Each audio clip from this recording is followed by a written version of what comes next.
बच्चों 15 minute express में आपका स्वागत है। Today's topic is gene regulation lac operon, specially ZYA क्या बनाता है, कैसे काम करता है, किसने डिस्कवर किया है। डेफिनेटली एक क्वेश्चन हर साल एग्जाम में आता है। तो चलिए let's get started with lac operon in no time. So gene expression क्या होता है कि जो जीन के पास इंफॉर्मेशन है, जब वो उस जीन की जो इंफॉर्मेशन है उससे कोई प्रोटीन बनता है तो उसको हम जीन एक्सप्रेशन कहते हैं। It is the flow of information from the genes to proteins और ये ट्रांसक्रिप्शन के लेवल पे कंट्रोल होता है। डीएनए टू डीएनए कहलाता है रेप्लिकेशन, डीएनए टू आरएनए कहलाता है ट्रांसक्रिप्शन, और आरएनए से जब प्रोटीन बनता है तो वो कहलाते हैं ट्रांसलेशन। ट्रांसक्रिप्शन मतलब आरएनए बनने की स्टेज पे हम इसको कंट्रोल कर सकते हैं। जिस जीन को हम टर्न ऑन कहेंगे मतलब वो जीन ट्रांसक्राइब हो रही है, तो वो जीन अपना प्रोटीन बनाने के लिए एमआरएनए बना रही है। So if we are saying that the gene is turned on, that means that particular gene can produce a mRNA, और later on that mRNA can be translated to form a protein. अब protein जो बनेगा वो amino acids के जुड़ने से बनेगा। तो अगर एटमॉस्फेयर में, इन्वायरमेंट में वो पर्टिकुलर अमाइनो एसिड्स हैं तो that gene should be turned on और वो अमाइनो एसिड्स को जोड़कर बनाएगी प्रोटीन। बट कौन सा अमाइनो एसिड लगेगा? The order of amino acid is the mRNA. So replication आपको पता है DNA to DNA, transcription is DNA to RNA and translation is DNA to protein. Switching on the gene means you are converting the gene into mRNA और finally बन जाएगा protein. The discovery of a operon. Operon का मतलब होता है group of genes जो एक साथ काम करती हैं। If there are a group of genes and they are working together, that's called an operon. ये जो operon जो मैं आज आपके साथ डिस्कस करने वाली हूँ, ये लैक्टोस जो शुगर होती है उसको कंज्यूम करने के लिए बना है। ग्रुप ऑफ जीन्स जो साथ में काम करती है वो हमेशा प्रोकैरियोट्स में होती है, बिकॉज प्रोकैरियोट्स के प्रोटीन बहुत सिंपल होते हैं, यूकैरियोट्स के प्रोटीन्स बहुत कॉम्प्लेक्स होते हैं। सो इट्स वेरी डिफिकल्ट कि बहुत सारी जीन्स एक साथ काम करें बिकॉज प्रोटीन्स बहुत कॉम्प्लेक्स हैं। So the year was 1961। एक साइंटिस्ट थे जेकब और दूसरे साइंटिस्ट थे मोनोड। इन्होंने प्रपोज किया एक operon model of gene regulation in bacteria. Right, model जो था वो बेस्ड था on the study of genes in Escherichia coli. E coli एक प्रोकैरियोट है, इसीलिए ग्रुप ऑफ जीन्स एक साथ काम कर सकती है। तो लैकोपेरॉन, ओपेरॉन एक ग्रुप ऑफ जीन्स है। लैक्टोज को डाइजेस्ट करने के लिए ई कोलाई के पास एक ग्रुप ऑफ जीन्स है जिसका नाम है लैकोपेरॉन, जो डिस्कवर किया जेकब एंड मोनोड ने। राइट, और ये एंजाइम्स को, ये वाली जो जीन, जो ग्रुप ऑफ जीन्स है, ये ग्रुप ऑफ जीन्स प्रोटीन्स बनाते हैं। वो प्रोटीन्स एंजाइम्स हैं जो लैक्टोज का ब्रेक डाउन करवाते हैं। It helps in the break down of lactose which is a sugar. एक ओपेरॉन एक रेगुलेटर है, एक रेगुलेटरी यूनिट है। एक ओपेरॉन के अंदर कई स्ट्रक्चरल जीन्स होती हैं। इसके पास जैसे स्ट्रक्चरल जीन होती है ZYA, स्ट्रक्चरल जीन्स वो होती हैं जो काम करेंगी, जो पर्टिकुलर एमआरएनए बनाएंगी और उस पर्टिकुलर एमआरएनए से आगे चल के प्रोटीन बनेगा। उन ग्रुप ऑफ जीन्स को हम स्ट्रक्चरल जीन्स कहते हैं।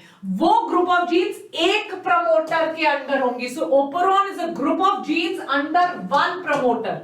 तो स्ट्रक्चरल जीन्स है ओपेरॉन में 3, लैकोपेरॉन में ZYA, और ये तीनों स्ट्रक्चरल जीन्स एक प्रमोटर के अंडर है।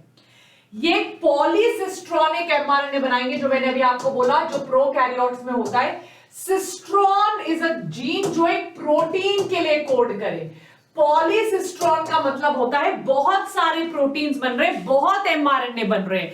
सिर्फ प्रोकैरियोट एक साथ बहुत सारे प्रोटीन बना सकते हैं। यूकैरियोट यानी कि हमारा प्रोटीन बहुत कॉम्प्लेक्स है, we can not make too many proteins together. हम एक टाइम पे एक ही प्रोटीन बना सकते हैं। तो यहां पर जो स्ट्रक्चरल जीन्स है वो 2 और मोर स्ट्रक्चरल जीन्स का ग्रुप है, इसीलिए वो मल्टीपल प्रोटीन्स बना सकते हैं। आपस में बैक्टीरिया के अंदर ये कोऑर्डिनेशन होती है बिकॉज जीन्स बहुत सिंपल है और वो बहुत सारे प्रोटीन बना सकते हैं, बट सबका फंक्शन सेम है। जैसे ZYA जो है वो आपके लिए 3 प्रोटीन्स बनाएगा, पर तीनों का फंक्शन है एक, that is to digest lactose. तो लैक ओपेरॉन एक इंड्यूसिबल ओपेरॉन है। इंड्यूसिबल का मतलब होता है काम करवाना। अगर लैक्टोज है तो ओपेरॉन ऑन हो जाएगा, अगर लैक्टोज है तो ये ओपेरॉन काम करेगा।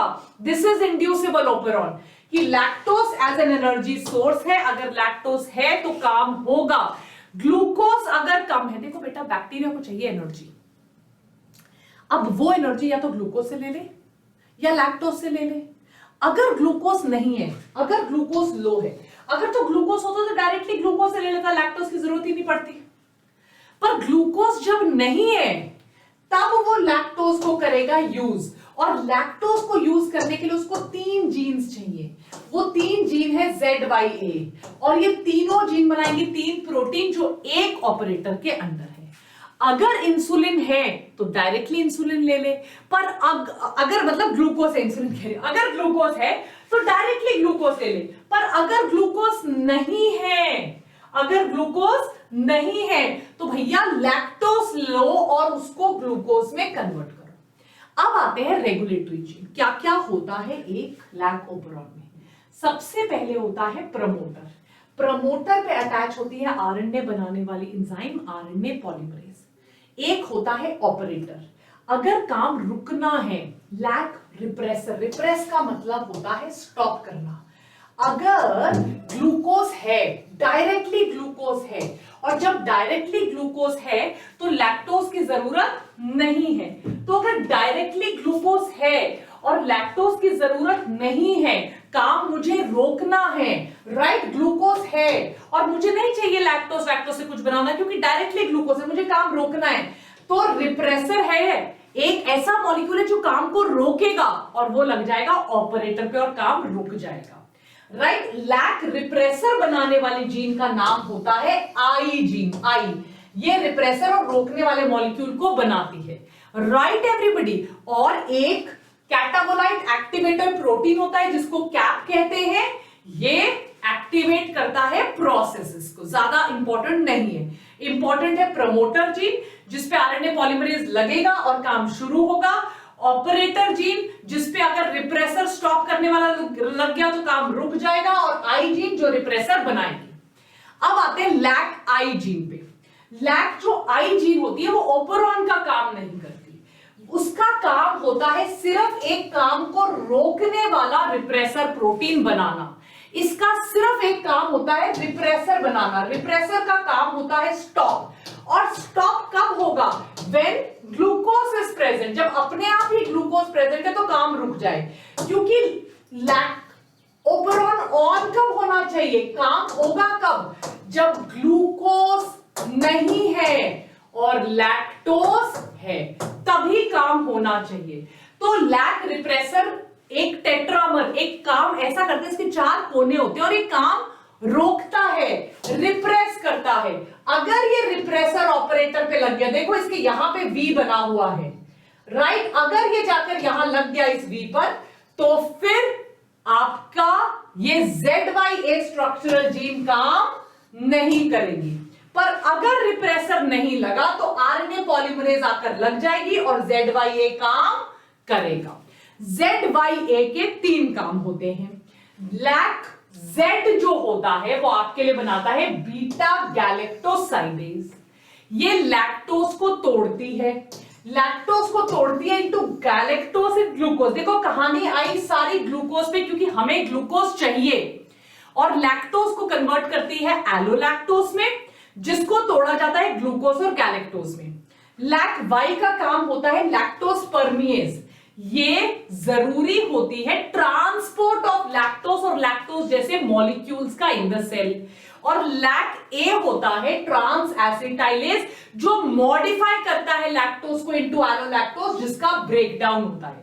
तो लैक Z बनाती है beta galactosidase which is going to convert lactose और allolactose into glucose galactose. Lac Y is required for transport of lactose and Lac A is required for modification of lactose. ये तीनों मिलकर हमारे लिए lactose को digest करेंगी। Finally हमें glucose मिल जाएगा अगर ग्लूकोज नहीं है। ये इंड्यूसिबल ओपेरॉन है, दैट मींस अगर ग्लूकोज नहीं है और लैक्टोज है तो ही ये काम करेगा। रिप्रेसर अगर ऑपरेटर पे लग गया तो ये काम नहीं करेगा, इनएक्टिवेट हो जाएगा। अब मैं दिखाती हूं कैसे। देखिए, अगर लैक्टोज नहीं है दैट मीन्स ZYA का कोई काम ही नहीं है, क्योंकि लैक्टोज ही नहीं है तो ZYA को काम करने का कोई फायदा ही नहीं, देयर इज नो यूज। तो बेटा इस आई जीन ने आपका रिप्रेसर बनाया और रिप्रेसर जाकर ऑपरेटर पे लग गया। अगर लैक्टोज नहीं है तो आई जीन ने रिप्रेसर बनाया, लैक्टोज इज एब्सेंट, और ये रिप्रेसर जाकर ऑपरेटर पे लग गया और ट्रांसक्रिप्शन हो गया block. That means no lactose no work, because ZYA क्या काम करेगी। पर अगर लैक्टोज है, let me now show the best and the most important slide. पर अगर लैक्टोज है तो ये निकला आपका रिप्रेसर आई जीन से, लैक आई देखो, पर इस रिप्रेसर पे एलोलैक्टोज लग गया यहां, और इस रिप्रेसर की शेप हो गई चेंज, ये हो गया इनएक्टिवेट। अब ये रिप्रेसर जाकर ऑपरेटर पे अटैच नहीं हो सकता, जो ये पिछले वाले में हो गया था, और आरएनए पॉलीमरेज आकर लग गई। देखो ZYA से काम बन गया, आपका बीटा गैलेक्टोसाइडेज, परमिएज और ट्रांस एसिटाइलेज बन गया, and your lactose will be broken down into glucose and galactose. तो यहां पर कहानी लैकोपेरोन की खत्म होती है। आई जीन आपको पता है, ऑपरेटर रिप्रेसर लगता है आपको पता है, ZYA का फंक्शन आपको पता है, इंड्यूसिबल ओपेरॉन आपको पता है, और कब ये काम करता है आपको पता है। अब आपकी जेब में 4 से 8 नंबर सिर्फ 15 मिनट में हो गए। How are you liking this series? Please tell me. Do not forget to like, share and subscribe, and tell me in the comment section अगला मोस्ट डिफिकल्ट टॉपिक में कौन सा लूं। Take care, bye.